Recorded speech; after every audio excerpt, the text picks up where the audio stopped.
그런 분들이 돈을 번 건데 여러분들은 지금 PBR 따라가지고 사볼까? 이렇게 하면 또 꼭지에 물리는, 그거는 저 PBR만 물리는 게 아니라 뭐 2차전지도 물리고 비트코인도 물리고, 그렇게 하면 돈 절대 못 버는 거죠. 나는 내가 샀다 팔았다 할 거니까 당분간은, 제가 봤을 때는 제가 한 1000억 있을 때까지는 그 작업을 계속 해야 될 것 같아요. 더 퍼블릭 자산운용에서 대표이사이자 펀드 매니저로 일하고 있는 김현준이라고 합니다. 구해줘 월부에서 격주로 찾아뵙고 있는 월급쟁이 부자들의 멘토로서 많이 알아주시고 계시고요. 여러분들께 사요마요라고 하는 신간을 소개해드리고 싶어서 다시 찾아뵙게 되었습니다. 딱 그 하락장일 때 코스피가 2200에서 2400 막 이랬었는데 지금 2600 지나고 3000 간다라는 말이 진짜 많이 나오고 있어요. 제가 주식 차트들을 보니까 막 오래된 주식들, 뭐 삼성, 제약, 은행 이런 주식들이 30%씩 오르고 그러던데 이게 왜 갑자기 오르고 있는 건가요? 3천을 갈지 안 갈지는 사실 정확히는 모르겠고요. 최근에 말씀하셨던 이 자동차랑 은행 주식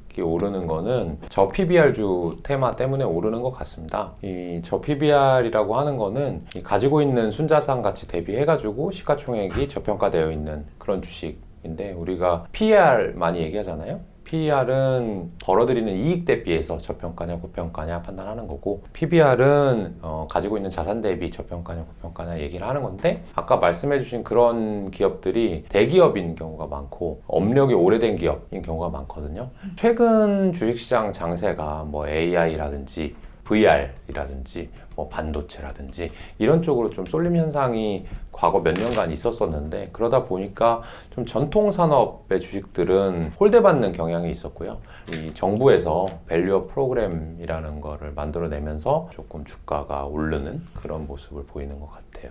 주식 유튜브나 강의에서 PBR 1 이하면 무조건 사라 이런 말들이 되게 많이 나오더라고요. 근데 PBR이 일단 뭔가요? PBR은 Price Book Value Ratio의 약자고요. 장부 가치라고 하는데, 장부라고 하는 거는 재무제표를 의미해요. 그 재무제표 안에 이 회사가 가지고 있는 그 회사 소유의 여러 가지 자산들을 기재를 하거든요. 그거는 토지일 수도 있고 건물일 수도 있고 기계장치일 수도 있고, 여기 저를 찍고 있는 뭐 카메라도 일종의 자산이라고 볼 수 있습니다. 그런 자산에서 내가 빚내서 산 거 말고 정말 내 돈으로 산 거를 자기 자본이라고 표현을 하는데, 그 자기 자본 대비해서 시가총액이 높냐 낮냐를 의미하는 게 PBR이고요. 일반적으로 초심자가 생각할 때는 이 회사가 빚을 내서 가져온 거 말고 내 자기 자본과 주가는 비슷해야 되지 않나 이렇게 생각을 하실 거예요. 이 회사가 가진 게 만약에 1000원이라면 주가도 1000원에 수렴을 해야 될 것 같고, 10,000원 가지고 있는 회사는 10,000원 아닐까? 이렇게 생각을 하는데, 주식시장은 워낙 이제 단기적으로 투자를 하시는 분들이 많이 있기 때문에 1000원을 가진 회사도 2000원이 될 수가 있고 다시 500원이 될 수도 있거든요. 그럼 상대적으로 우리는 1000원을 가진 회사가 1000원에 거래되고 있다라고 했을 때는 적당하네 라고 판단을 할 거고요. 1000원을 가진 회사가 2000원에 거래되고 있다. 그럼 비싸네, 고평가네 라고 얘기를 할 거고, 근데 1000원을 가진 회사가 그거보다 낮게 거래된다, 500원에 거래되고 있다라고 하면은 일반적으로 저평가다 라고 얘기를 할 수 있고, 그 1에 훨씬 못 미치는 주식들은 최소한 1까지는 올라와야 되는 거 아니냐 라고 하는 것이 일반적인 이 PBR 투자하시는 분들의 로직이에요.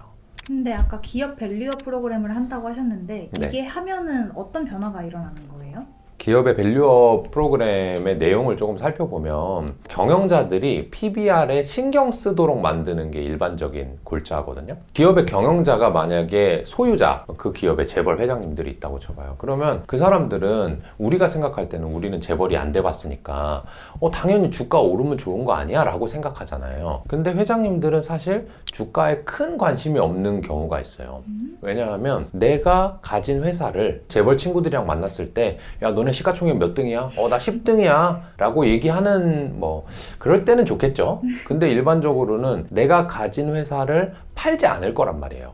그래서 그분들은 의외로 자기 회사 주가에 관심이 없는 경우가 많아요. 조금 더 나아가서 얘기를 해본다고 하면, 주가에 관심 있는 경영자들은 요놈 봐라, 이거 회사를 팔아치우고 먹튀하려는 거 아니야? 라고 생각을 해볼 수도 있을 정도로 회장님들은 주가에 관심이 없거든요. 그런데 주가에 관심을 없고 뭐에 관심 있냐? 내 뱃속 채우기만 관심이 있는 거예요. 그럼 나한테 돈이 얼마나 들어오냐? 내가 월급 얼마나 쓰냐? 내 법카 한도 얼마냐? 또는 내 배당 얼마 들어와 이것만 관심이 있는 거죠. 그런데 우리 소액주주들 같은 경우에는 그 회장님이 월급 많이 가져가면 안 좋은 거잖아요. 그렇죠. 나한테 배당이 많이 떨어지거나 내 주가가 올라야 좋은 거잖아요. 그걸 이번에 정부가 좀 캐치를 해서 너네 회장들 너네 배만 불리지 말고 기업의 주가를 올려. 그러면 너네들한테 나쁜 건 없는 거고 우쭐할 수 있잖아. 그리고 소액주주들은 좋아질 거니까 주가를 올릴 때까지 우리가 감시할게 라고 하는 게 밸류업 프로그램이고요. 그 감시할게 여러 가지 정책 중에서 대표적으로 얘기를 해보자면은 배당을 많이 해. 그러면 배당하면 회장들 너네도 가져가지만 주주들한테도 직접적으로 주머니에 들어갈 수 있잖아요. 그렇죠. 또는 자사주 매입을 해. 자사주 매입이라고 하는 거는 조금 어려운 얘기긴 하지만 배당과 똑같은 효과가 있어요. 나한테 직접 돈이 들어오지는 않지만 회사가 가진 유휴 현금을 이용해가지고 그 기업의 자본을 줄임으로 해서 예를 들면 피자 한 판이 있는데 내가 한 조각을 가지고 있는 사람이에요. 근데 8조각이 한 판. 피자하고 4조각이 한 판인 피자하고 내가 많이 먹고 싶으면 당연히 4조각인 피자가 훨씬 더 좋을 거잖아요. 그래서 가지수를 쪽수를 줄여서 내가 가져가겠다 라고 얘기하는 것이 이 자사주 매입이거든요. 그런 식으로 몇 가지 좀 구체적인 제안도 던지면서 앞으로는 PBR을 올리고 결과적으로는 주가를 한번 올려보자 라는 얘기를 정부가 해주니까 그러면 주가 올라가겠네? 라고 시장에서 생각을 하면서 환호를 하는 거고, 과거에 이게 일본에서 이미 비슷한 프로그램이 있었고요. 일본에서는 어느 정도 효과를 거둔 것으로 그렇게 나타나고 있기 때문에 우리나라의 이 코스피 지수도 상당히 관심을 받고 있는 거고, 아까 이제 코스피 3000 간다 이렇게 말씀하셨잖아요. 네. 근데 코스피라고 얘기했지 코스닥이라고는 얘기 안 했잖아요. 네. 그 이유가 뭐냐 하면 코스닥에는 상대적으로 기술이라든지 또는 최신 트렌드를 반영한 작은 기업들이 많아요. 근데 우리가 아까 저평가돼 있는 회장님들 이런 것들은 전통기업이 많다고 그랬잖아요. 그렇죠. 전통기업은 업력도 크고 규모도 크다 보니까 일반적으로 코스닥이 아니라 좀 더 우량한 기업들이 많이 있는 코스피에 많이 있단 말이에요. 그래서 이번에 밸류 프로그램이 나왔을 때 코스피가 상대적으로 많이 오르고 코스닥은 좀 덜 올랐던 거죠. 작년 같은 경우에는 2차전지 주식들이 많이 올랐는데 2차전지 주식들은 신기술과 관련된 거잖아요. 미래 전기차와 관련된 거잖아요. 그래서 코스닥에 많이 있었단 말이에요. 그래서 2차전지 주식들이 막 오를 때는 코스닥 지수가 많이 오르고 코스피 지수는 별로 안 올랐다면 이번엔 좀 반대적인 모습을 보이고 있는 것 같습니다. 근데 아까 방금 2차전지 얘기를 해주셨는데 사실 말씀을 들으면 무조건 주가가 오를 것 같아가지고 좋긴 한데 2차전지라고 하면 사실 저는 완전 올랐다가 완전 빠지는 그런 테마주가 생각이 난단 말이에요. 네. 근데 이런 저PBR주도 약간 테마주처럼 흘러가는 건 아닐까 걱정도 돼요. 그거는 이제 여러분들이 어떻게 하느냐에 달려 있고요. 2차전지가 테마주처럼 올라갔다가 테마주처럼 떨어진 건 그 회사가 대단히 경영을 잘하다가 갑자기 못했거나 아니면 경영자가 뭔가 딴짓을 하고 나쁜 경영을 하고 그래서 그런 게 아니에요. 그냥 그 회사는 열심히 2차전지를 만들고 있었는데 여러분들이 너무 좋아했다가 그 이상으로 너무 안 좋아지니까 떨어진 거거든요. 그러니까 이번에 저PBR 테마 같은 경우도 기업이 이제 주가에 관심을 가지겠네? 소액주주한테도 좀 신경을 쓰겠네? 그럼 장기적으로 우리나라의 이 코리아 디스카운트라고 하는 게 해소되겠네? 라고 생각하면서 나도 열심히 기업 분석을 하고 장기적인 안목으로 투자를 하신 분들한테는 플러스 알파가 될 수 있지만 야 그냥 PBR 낮은 거 사면 무조건 오른대, 금융주 사면 된대, 뭐 자동차주 다 오른대 이런 식으로 또 따라서 막 사다 보면은 결과적으로는 2차전지가 떨어진 것처럼 또 저 PBR 단기적인 테마로 끝날 수도 있는 거고요. 하나 제가 추가로 말씀드리고 싶은 건 뭐냐면 다시 경영진들 얘기를 할 수밖에 없는데 이 경영진 분들이 이 PBR에 대해서 관심을 가지는 게 단기적으로 끝나면 안 되고 장기적으로 이익을 개선하려는 욕구를 만들어내고 그 이익을 많이 냈을 때 주주들과 나누려는 그런 생각을 가지면 정말 장기적으로 코리아 디스카운트가 해소가 될 수가 있고요. 그게 아니고 단기적으로 야 지금 이거 안 하면 뭐 이렇게 혼난대, 이거 꼭 해야 되는데 규제가 생긴대 라는 걸로 하다 보면 아주 단기적으로만 지금 PBR이 조금 개선되고 그 다음에는 또 신경 안 쓸 수도 있거든요. 그래서 이거를 너무 쉽게 생각했다가는 그냥 단기적인 테마로 끝날 수도 있는 거고 장기적으로 보면 저는 괜찮은 모습의 시작인 것 같습니다. 아, 근데 방금 말씀하신 게 경영진이 잘해야 된다라고 하셨잖아요. 네. 근데 사실 경영진을 잘하는 거는 개인들과는 아무런 상관이 없는데 네. 사실 개인이 컨트롤할 수 있는 건 이걸 사고, 이걸 팔고, 이 네. 행위잖아요. 그러면은 언제 들어가면 괜찮을지, 언제쯤 나와야 되는지 그런 걸 좀 알 수 있는 방법이 있나요? 저 PBR 주식을 언제 들어가면 좋냐고요? 그런 시그널? 근데 저는 이게 질문이 참 재밌는 게 나올 것부터 생각하는 게 언제 들어가면 좋아요까지 하면 내가 대답을 잘 해주려고 했는데 언제 들어갔다가 언제 나오면 좋아요 이미 벌써 팔 것부터 생각을 하면 주식을 장기로 안 본다는 얘기잖아요. 그러네요. 그래서 그게 조금 아쉽고요.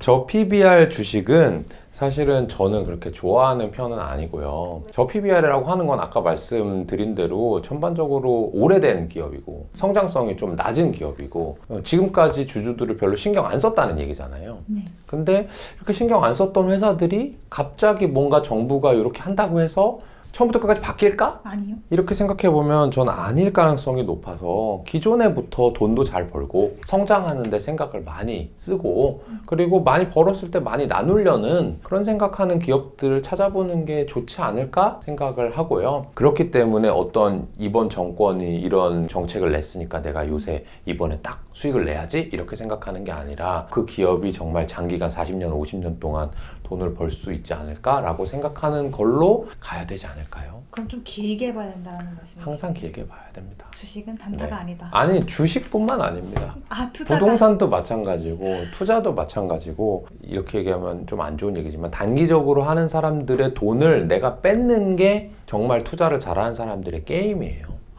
단기적으로는 주가가 막 오르락 내리락 하잖아요. 근데 그 오르락 내리락 하는 거를 그 사람들은 막 심리, 그다음에 나의 지금 조급함 이런 것 때문에 매매를 한단 말이에요. 근데 장기로 투자하는 사람들은 그런 거 관계 없는 거예요. 그냥 내가 이 기업의 가치가 계속해서 올라갈까? 또는 그 가치보다 싼가 비싼가만 판단하는 거란 말이에요. 근데 그 가치보다 싸게 매매를 해주려면 누군가가 공포에 질려서 팔아줘야 될 거고 또 가치보다 높게 있을 때 내가 행복하게 수익 실현을 하려면 높게 내가 팔아줄 때 누가 사줘야 된단 말이야. 탐욕에 막 빠져가지고 사줘야 되는데 그러니까 그런 사람들은 돈을 못 버는 거고 그런 사람들과 반대로 가는 사람들은 돈을 버는 건데 이 저 PBR도 마찬가지예요. 지금 버신 분들한테 제가 되게 칭찬을 해드리고 싶은 게 저는 저 PBR 투자 잘 안 한다 그랬잖아요. 그런데 저 PBR 투자를 하시는 분들은 되게 오래 기다렸어요. 그랬기 때문에 최근 몇 년간 막 성장주 위주의 시대였기 때문에 저 PBR 투자한다라고 하면은 야, 너 너무 고리타분하다. 그거 언제적 얘기냐. 요새는 그런 투자 안 통해 라고 많이들 핀잔을 줬거든요. 근데 제 주변에도 몇 분 계신데 그런 분들은 그냥 우직해요. 알았어. 너 말 맞아. 너 투자 참 잘한다. 근데 나는 그래도 PBR 낮은 거 오를 때까지 끝까지 기다릴래. 그런 분들은 결과적으로 수익이 나는 거예요. 이번에 보면. 그런 분들이 돈을 번 건데 여러분들은 아 지금 PBR 따라가지고 사볼까? 이렇게 하면 또 꼭지에 물리는. 그거는 저 PBR만 물리는 게 아니라 뭐 2차전지도 물리고 비트코인도 물리고 그렇게 하면 돈 절대 못 버는 거죠. 그럼 대표님은 제가 알기로 가치 투자를 하시잖아요. 네. 그러면 지금 이 가치 투자를 몇 년째 하고 계신 거예요? 가치 투자가 뭔데요? 좋은 가치가 높은 기업을 사는 거. 맞아요. 조금 더 정확히 얘기하면 가치가 더 높아질 기업. 아, 앞으로 더 좋아질 네, 기업. 지금 좋은 기업도 좋은데 네. 더 좋아질 기업을 저는 사는 편이고요. 그런 투자로 얘기를 한다면 지금 20년 차 됐죠. 와, 근데 그 20년 동안 투자를 하면 사실 정말 별의 별 사례를 다 겪으셨을 것 같은데 좀 네. 이런 시기가 있었나요? 20년 동안? 약간 계속 존버하고 있다가 떡상하는 이런 있어요. 저 PBR도 지금만 오른 게 아니고요. 과거에도 한 몇 년에 한 번씩은 이런 텀이 와요. 그러니까 그분들이 그러니까 대단한 거예요. 저 같은 사람은 매일매일 막 주식을 찾으려고 이렇게 열심히 따라다니는 사람이라면 그 사람들은 그걸 기다리는 거를 이제 업으로 삼는 그런 사람들이 있고요. 그 다음에 뭐 비슷한 사례로 보면은 지주회사라든지 우선주 주식들도 어떤 때까지는 계속 안 오르다가 한 시기가 되면 되게 많이 오르는 경우가 있어요. 그리고 업종별로도 마찬가지예요. 하나도 안 오를 것 같던 그런 업종들도 계속해서 빌빌빌 기고 있다가 하나의 호재가 생기면 되게 많이 오르는 그런 경우들도 매년 있는 것 같고요. 저 같은 경우도 지금 만약 오늘 주식을 찾는다라고 하면 막 오르는 걸 찾는 게 아니에요. 계속 이렇게 차트로 본다면, 저는 차트 투자를 안 하지만 차트로 예를 든다면 한 6개월에서 1년 이상 계속 이렇게 빌빌빌거리는, 그러니까 이렇게 막 오르는 회사들 있잖아요. 네. 오르는 회사들은 시장에 관심이 많다는 거예요. 그러니까 들어가야 되는 거 아니에요? 시장에 관심이 많으면 내가 그 사람보다 잘 알기가 어려워요. 시장에 관심이라는 건 시장 참여자가 되게 많잖아요. 고수들. 아니면 고수든 뭐 하수든 중수든 그거에 관심 많아. 예를 들면 2차 전지라고 해보면 2023년 작년 상반기에 2차 전지가 가장 최고 업종이었잖아요. 그러면 모든 사람들이 2차 전지 전문가예요.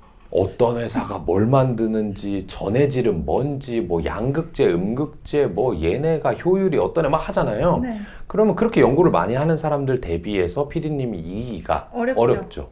또 반대로 막 떨어지는 기업들 있잖아요. 그럼 떨어지는 기업들은 괜찮은 거 아니야? 사람들의 관심이 식었으니까? 그렇지가 않아요. 떨어지고 있는 기업들 같은 경우는 아직 그 사람들이 주식을 팔고 싶어 하는 거야.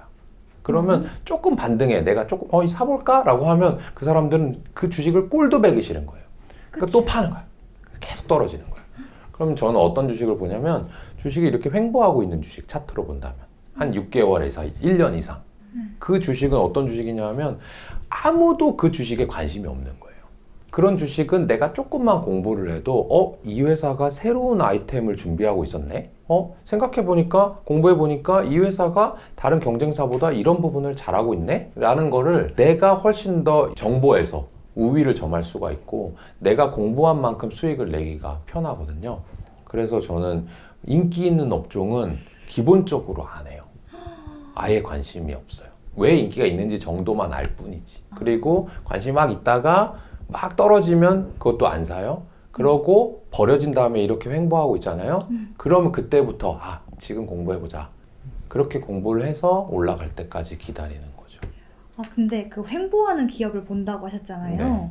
근데 제가 대표님 그 사요마요 책에서 네. 본 건데 27페이지에 대표님은 투자할 때 중요한 지표로 2007년에는 ROE를 보셨다고 하시더라고요. 네네. 그러면 지금 2024년 그 횡보하는 기업에서는 어떤 지표를 좀 봐야 될까요? 지금 제가 제일 중시하는 지표는 PER이에요. 저는 PBR은 잘 안 본다고 말씀드렸고 그쵸. PER은 중시 본다. 하나만 본다면 PER을 본다는 건데 PER은 이익하고 지금 주가하고 비교하는 게 PER이거든요. Price Earnings Ratio의 약자인데 그러면 왜 2007년에는 ROE를 봤고 지금 2024년에는 PER을 보냐? 뭐가 달라진 거냐? 라고 하면 ROE 같은 경우는 내가 가지고 있는 돈, 자기 자본 대비 순이익을 얼마 벌어들이느냐. 근데 PER은 뭐냐면 시가총액 대비 돈을 얼마 벌어들이느냐. 어떻게 다르냐면 내가 이 회사를 평생 안 팔 거다. 내가 이 회사는 상장 폐지돼도 상관없다. 내가 이 회사의 주인이다. 라고 생각하면 가지고 있는 돈 대비 얼마 버는 게 중요하죠. PD님도 내가 어느 정도 여윳돈을 모은 게 있을 거잖아요. 그 여윳돈을 주식을 할까 부동산을 할까 예금을 할까 볼 때 내가 가진 돈 대비 얼마 주냐 이게 중요하잖아요. 네, 왜냐면 PD님 돈이니까. 맞아요. 그래서 ROE를 중시 보는데 워런 버핏이 그런 거예요. 워런 버핏은 한번 투자하면 평생 투자한대잖아요. 그리고 그분은 한번 사버리면 돈이 많기 때문에 거의 대주주가 돼버리거든요. 그러니까 내 회사야 정말로. 그치. 그러니까 얼마 돈이 나오는지 중요한 건데 그분은 이미 돈을 많이 벌었고 했기 때문에 그런 거고 나는 샀다 팔았다 해야만 되는 거예요. 한 번 사서 2배 되면 팔고 또 다시 사서 2배 되면 팔고 이 작업을 반복해야 되거든요. 그러니까 내가 얼마에 사느냐가 중요한 거예요. 그래서 자기 자본이 아니라 프라이스, 주가가 개입된 지표가 저한테는 중요한 거죠. 똑같은 점은 이익을 얼마나 주냐 인 건데 나는 내가 샀다 팔았다 할 거니까 당분간은 제가 봤을 때는 제가 한 1000억 있을 때까지는 그 작업을 계속 해야 될 것 같아요. 워런 버핏은 한 100억 있을 때까지 그걸 했거든요. 근데 워런 버핏이 100억 있을 때는 70년 전이에요. 그러니까 지금의 1000억 가치 정도 됐을 거예요. 정확히 계산할 수 없지만 그 사람이 지금은 그런 식으로 장기 투자를 하지만 옛날에 어릴 때 돈 없을 때 100억밖에 없을 때 50억밖에 없을 때는 막 샀다 팔았다를 많이 했더라고요. 그래서 저도 샀다 팔았다를 해야 되니까 PER을 중시 본다라고 말씀드리는 거고 제가 샀다 팔았다 한다는 건 오늘 샀다 내일 파는 게 아닙니다. 제가 샀다 팔았다 하는 건 최소 정말 짧으면 한 3개월 일반적으로는 한 6개월에서 1년 정도 투자를 하는 거고 수익을 뭐 1, 2% 남으면 팔고 수익을 쌓아가고 막 이런 건 절대 아니고 한 50%에서 2배 가까이 오르면 이제 팔까 말까를 고민하는 거니까 단타쟁이나 이렇게 착각하시면 안 될까봐 한마디 첨언했습니다. 네, 그럼 마지막으로 조금이라도 오르면 팔아야 될 것 같고 조금이라도 싸면은 뭔가 들어가야 될 것 같은 이런 기준이 없어서 흔들리는 월급쟁이 투자자들 분들에게 네. 한마디 부탁드립니다. 가장 중요한 건 기대 수익을 낮추는 일입니다. 제가 아까 그랬잖아요. 6개월에서 1년 정도 가지고 있어서 한 50%에서 2배 나는 주식을 찾으면 좋겠다. 근데 그게 매년 그렇게 되면 수익률이 엄청 커져요. 1년에 2배씩 해가지고 10년 되면은 1024배가 되거든요. 1024%가 아니고 그러면 1000만 원 있다고 해볼게요. 1000만 원에 1000배면 100억이에요. 우와. 피디님이 어느 정도 재테크를 잘해서 지금 1억을 갖고 있다면 1000억이 되는 거예요. 10년 후에 정말 높은 기대 수익률이거든요. 네. 저도 그만큼 못해요. 그렇게 하고 싶다는 얘기지. 네. 근데 일반 투자자분들은 그게 아니라 그냥 뭐 주식만 사면 내일 상한가 이 정도 오르면 좋겠다 막 이렇게 생각한단 말이에요. 그렇게 생각하면 자꾸 욕심이 나게 되고 실수를 하게 되는 거죠. 근데 우리가 오늘 이 저PBR에서부터 시작했잖아요. 네. 구독자 시청자분들이 만약에 PD님 질문처럼 저PBR이 뭐예요? 저PBR 투자를 안전하게 하려면 어떻게 해야 돼요? 만약에 이런 식으로 했다면 저는 너무너무 가르쳐주고 싶은 마음이 많아요. 근데 그게 아닐 거예요. 대부분 야 요새 저 PBR 하나 샀더니 그냥 상한가 바로 가던데? 이런 생각으로 이제 투자를 하셨을 거라서 네. 그런 마음을 먼저 내려놓는 게 그 다음부터 공부가 시작되는 겁니다.